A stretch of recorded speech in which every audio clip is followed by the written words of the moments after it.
listening to Tony Graham on Binjang 91.5.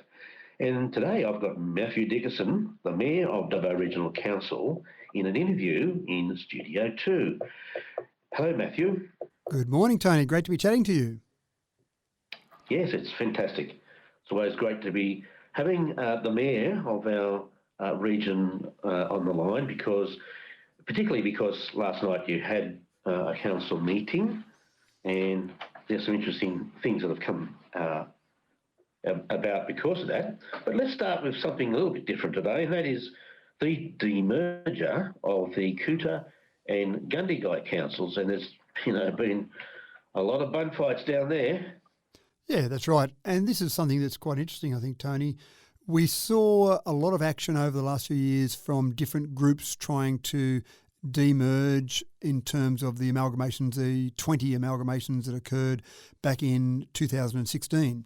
And there'd been some action on some of those and people were still hopeful there was some potential outcomes. It didn't seem like the government was keen to take any action at all. And I suppose that makes sense. It almost seems like an admission that they got something wrong if they allowed anyone to demerge. So there really didn't seem like there was much hope. But a bit out of the blue from my perspective, Cootamundra and Gundagai, it was announced by the local government minister, Wendy Tuckerman, that they were going to be allowed to demerge. And so that process has essentially started already. And just with some of the discussions that have been happening over the last few weeks, there were some different groups getting together and some more momentum. And a couple of them reached out to me and said, is the Dubbo Regional Council interested in having some demerger discussions? And so I actually went out to the councillors of Dubbo Regional Council and said, there's a potential for us to join in with these groups. I don't know whether it'll be successful, but really what I wanted to find out from councillors was, do you think there's an appetite there in the community to now demerge after we've had about 6 years of the amalgamation? And I wanted to get that feedback, basically go out to your people that you speak to in the community, get a bit of feedback. And if you want me to pursue it, then I'll go down the path and pursue it. If you think it's done and dusted now, let's leave it alone, then I'll leave it alone. The feedback I got from councillors, well, in fact, no councillor said, yes, please pursue it. The feedback I got from councillors was, no, it's done and dusted. You don't want to unscramble the egg. Let's just move forward and make this council as fantastic as we possibly can. So we haven't pursued any demerger talks. We haven't joined in with any of the groups, the current groups that are trying to do any of those demergers. And I'd say to you and your listeners, Tony, if there are people out there who think that we should be following this, then contact myself or contact your friendly local councillor and express those views to them. And if there's enough community interest out there, then we'd certainly pursue it on behalf of the community. But at this stage, we're making no action at all to demerge. Yeah, look, I can just imagine down there, they're now going to have an annual public holiday called Demerger Day. Quite possibly, Tony. Yes. Now, moving on to something a little bit more local. Some big things have happened with the final occupation anticipated of the what I call the white elephant. Now it's the grey one, and that is the empty building in Cameron Park. It's nearly been empty for 3 years, with the Aboriginal Cultural Centre and Cafe finally having an agreement to go in there. So hopefully that's going to work out. It's obviously going to be a lot better than having an empty building there. Yeah, and I'm pretty excited about this, Tony. You're right, it has been empty for way too long. Unfortunately, there was obviously some community angst around what occurred there previously in terms of the previous tenants being moved along. The previous council spent about $600,000 on setting that particular area up for a cafe, for some sort of form of food servicing there. And so, again, I'm not sure that I really agree with that, but that's done and dusted. And so then the important part was to get a tenant in. So when this new council came along, we wanted to know what was happening with that because obviously it has been vacant for far too long. The works have all been finished on that now. Some discussions have occurred. And council last night resolved to lease that to the Wellington Local Aboriginal Land Council, and that'll be a cafe and cultural centre. And so at least there'll be some occupation in there. Hopefully that'll be turned into a great spot for people to go and visit, to go and look at some of the cultural information that will be in there, but also a cafe there. And so that's been leased to them. Now, that's been leased to them for $1 per annum, which obviously is fantastic lease. I know lots of businesses out there would love to get a lease for $1 per annum. It's been done for that cost for a couple of reasons. We really wanted to activate that whole space there in Cameron Park. And the group that we've leased it to, the Wellington Local Aboriginal Land Council, is a good community group that I think can really make a difference in that community and a difference in the tourism aspect of that. So I think that's worthwhile. If it was a commercial business that came along, no, I don't think council would have resolved to lease it for $1 per annum. But given the fact that it is the Local Aboriginal Land Council and setting up this new activity there, keep in mind it is only a lease for 12 months at that rate. There are 2 one-year options after that. And then that would be reviewed if they took up those options. That would be reviewed at the end of that to see whether or not a more commercial rent would be applicable or whether having that sort of community rent, that peppercorn lease, would be applicable. But at this stage, it'll be started or opened at the beginning of NAIDOC week, which is on the 19th of September. So that's pretty exciting. Yeah, and, the Aboriginal Land Council is, being fairly careful about this whole concept because it is a business and you've got to run it like a business and it has to make money, and they're very conscious of that. So they're taking it cautiously, and obviously they've put a lot of planning into it to make it work, which is great. And part of that, sorry Tony, there's also a business plan. If anyone wants to look at the council business papers, there's a business plan in there as well that was submitted as part of that process. So you're right, they are taking it seriously, and hopefully that cheap lease, I mean, your number one expense in a cafe would be the staff, but I think your number 2 expense probably would be the lease that you'd be paying on your building. So if you can take away that expense and with $1 per annum lease, then effectively that gives you a bit of a head start with that business and hopefully makes it a bit easier for that business to be profitable. Yeah, absolutely true. Just to throw in a bit of a curveball there, Matthew, and I don't know if you would be up with it, but do you know what's happening with the fence, the child-proof fence that's supposed to go around the play area there? No, I do remember that when we were down there for a community leaders breakfast, I had some residents take me over and show me that area there where there was meant to be supposedly a fence there. And so I did talk to some of our staff there.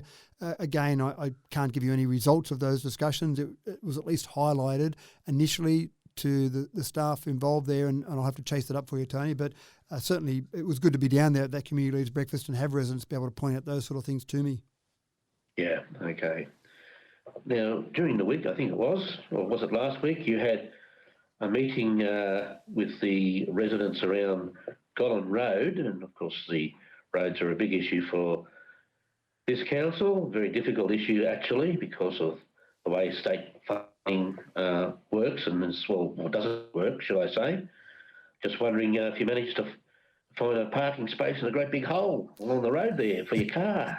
Yeah, I had to avoid a few potholes along the way. There's no doubt about that. So that was on Tuesday this week. We're out there. Gary Todd had organised some councillors and the Gollan residents or people around that area that were interested to come along and have a discussion. Obviously, the first part of the discussion was around the creek there that obviously has been fairly hard to pass for a normal vehicle for a long period of time. Even a four-wheel drive sometimes has been not able to go through that area. It can go through it at the moment, but that's certainly an issue that's been a big issue for people around that area, but just roads in general. So it was good for the community to come along and just have a discussion with our director. The relevant director was there.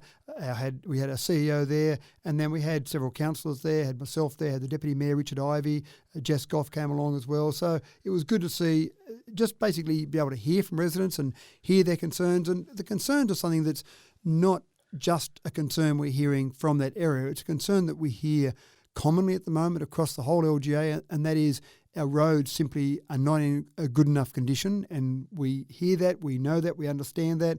The solution is money, and the solution is difficult to obtain because you're quite right. Some of that funding comes from the state government. Some roads are highways, some roads are designated as state roads, some roads are designated as regional roads, which basically means that you've got a regional road, council's responsible for it, but the majority of that funding comes from the state government, and then you've got other roads that are local roads, which are entirely the responsibility of council. So there's a whole mix of things there, but the reality is the road network near Gollan is something that is in poor condition, but the 2,000 kilometres of roads across the entire LGA, I would suggest to you, Tony, lots of those roads are in poor condition, and trying to get the funding and allocate the funding in appropriate ways is difficult. And so it was good to have a discussion with the Gollan residents there. So they probably understood a bit more of that and understood the challenges that we have as councillors and as a council to try and allocate those funds across all of those areas. Now, Goulburn residents would say, sure, spend the money here. This is the most important part. Unfortunately, we have discussions with lots of different groups from lots of different areas, and all of them, unsurprisingly, say that their area is the most important part to spend some money on those roads. It is really a balancing act. We didn't come up with any magic solutions on the day, but I think the residents appreciated the fact that we were there and we were listening and just really to explain to them more of the processes. Yeah. Now, we were discussing pre-interview about a new system of building amenity blocks, which you're about to put tenders out for amenity blocks in Dubbo with and using the technology, the 3D printing technology. And I must say we're interested in this because amenity blocks, we would love to have a few of those, particularly in Cameron Park. Well, and this may well help that part of that solution, Tony. So we're hopeful of that. We'll see what plays out with it. Several months ago, Council resolved to allocate 4 blocks of land and release going out about the middle of next year, specifically for 3D printed housing. And what was surprising from that was that we were inundated with inquiries from different companies around Australia and some overseas that will do or are doing 3D printing of housing. And so that was pretty exciting, the fact that they were keen to come and invest some money and invest in Dubbo, but it's not till the middle of next year that those blocks will be allocated for that.